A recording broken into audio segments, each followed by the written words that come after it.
Hey everyone, and welcome back to Voices of History. We're continuing our journey down the road to the decline of Rome, and today we're talking about a story that is so incredibly wild, it feels like it has to be made up. But it's not. This is a real chapter from the heart of the empire, and it proves that sometimes truth is way, way stranger than fiction. I mean, just think about that question for a second. And the crazy part is, it actually happened. We're talking about the Emperor Heliogabalus. Now, his reign was short, it was chaotic, and believe me, it was so much more than just some bizarre footnote in a history book. It was a giant, flashing red light, a warning sign that the very foundations of the Roman world were starting to seriously crack. So who was this kid? Well, before he was emperor, his name was Varius Avitus, and he was born way out in Emesa, Syria. And his family? They held this incredibly powerful position as the hereditary high priests of the local sun god, Elgabal. So for him, religion wasn't just some part of his life. It was his life. It's all he knew. Okay, let's set the scene. The year is 217 AD. The Emperor Caracalla, who was a real piece of work, by the way, gets assassinated by his own guard.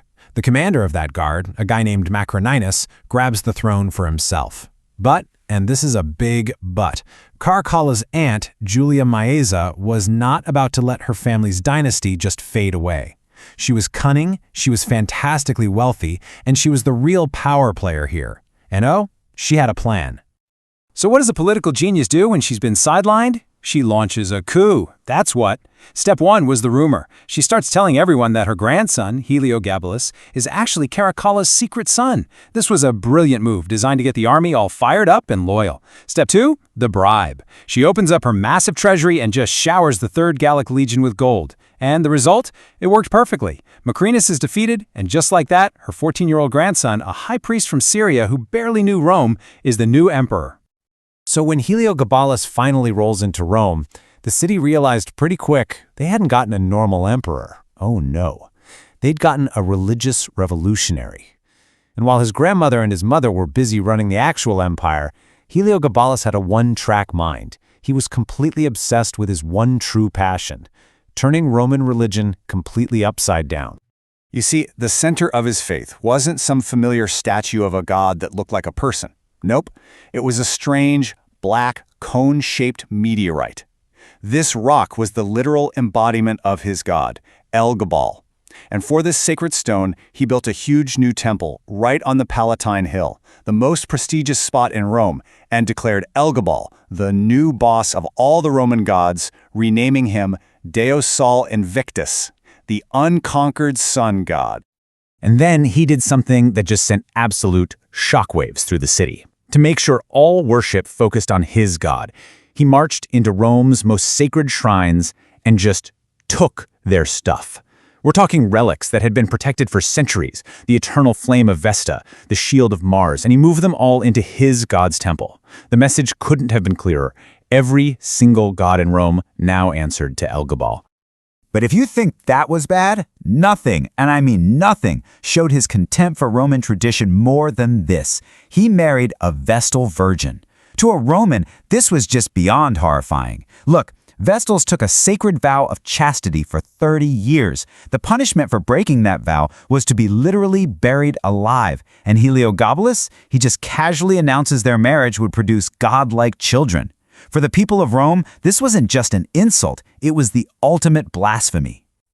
So, as if the religious revolution wasn't causing enough chaos, his personal life was something else entirely. Now, it's really important to remember something here. Our main sources for all this, guys like Dio Cassius, were his political enemies. So these stories are almost definitely biased and probably wildly exaggerated. But even so, the sheer number of accusations is just staggering. His romantic life was just a complete whirlwind. We know of at least 3 wives in just 4 years, including, yes, the Vestal Virgin, who he divorced and then remarried. But by all accounts, his most stable and loving relationship was with a male chariot driver, a slave named Hierocles, who he openly called his husband. And this quote kind of gets to the heart of it. The ancient writers claim Heliogabalus just loved flipping traditional Roman gender roles on their head. Dio Cassius even wrote that Hierocles would sometimes hit the emperor, and that Heliogabalus loved him even more for it. He even tried to get Hierocles named as the next Caesar. And the list of scandals just keeps going. Historians accused him of wearing wigs, heavy makeup, and women's clothing. They said he prostituted himself right there in the palace. And they claimed he filled Rome's most powerful jobs. I'm talking about the head of the Praetorian Guard, not with competent leaders, but with his lovers and dancers, based on, well, other attributes. But maybe the most extraordinary claim of all comes from Dio Cassius. He wrote that Heliogabalus offered a fortune, practically half the empire, to any doctor who could perform what we would today probably call gender confirmation surgery. It's this claim that has led a lot of modern historians to see him as maybe one of the earliest transgender figures we have documented in history. So, by the year 221, Rome had just had enough. You can probably guess where this is all heading, right? The Senate was absolutely disgusted. The people were confused and angry. And most importantly, the Praetorian Guard, the soldiers who put him on the throne in the first place, were furious. His entire support base was just gone. And his grandmother, the ever-practical Julia Maesa, she could read the writing on the wall. Heliogabalus was now a liability. So, what does she do? She pivots. She throws her support behind her other grandson, Alexander Severus. And Alexander was everything Heliogabalus wasn't. He was traditional, he was respectful, and the army loved him. She then forced Heliogabalus to adopt his cousin as his heir. Well, this adoption immediately set up a rivalry. Heliogabalus got incredibly jealous of Alexander's popularity and actually tried to have him assassinated. And that was the final straw. The Praetorian Guard went into open mutiny and demanded to see both cousins at their camp. It was a showdown, and it was never going to end well for Heliogabalus. When Heliogabalus and his mother showed up at the camp, the soldiers cheered for Alexander and then immediately turned on the emperor. He tried to run, and they found him hiding in a latrine. He and his mother were killed right there on the spot. He was only 18 years old.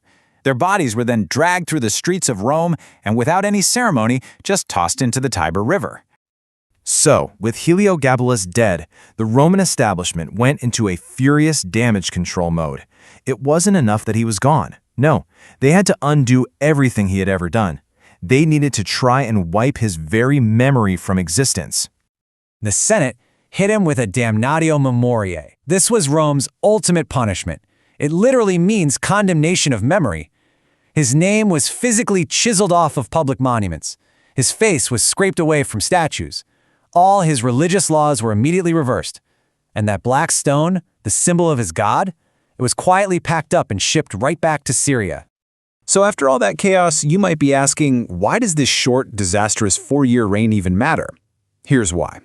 Heliogabalus wasn't the cause of Rome's decline, but he was a perfect, glaring symptom of it. His story shows us an empire where the army, not the politicians, picked the emperor. It shows us the deep cultural cracks forming between old-school Rome and the provinces, and it shows us a system so broken that one teenager could treat the greatest power in the world like his own personal playground. His reign really was a spectacle of decay, a bizarre, unforgettable, and frankly terrifying warning sign of what was to come. Thank you so much for joining us for this explainer. If you enjoyed it, please do like, subscribe, and share to support Voices of History. We'll see you next time, further down the roads of the empire, on the way to the decline of Rome.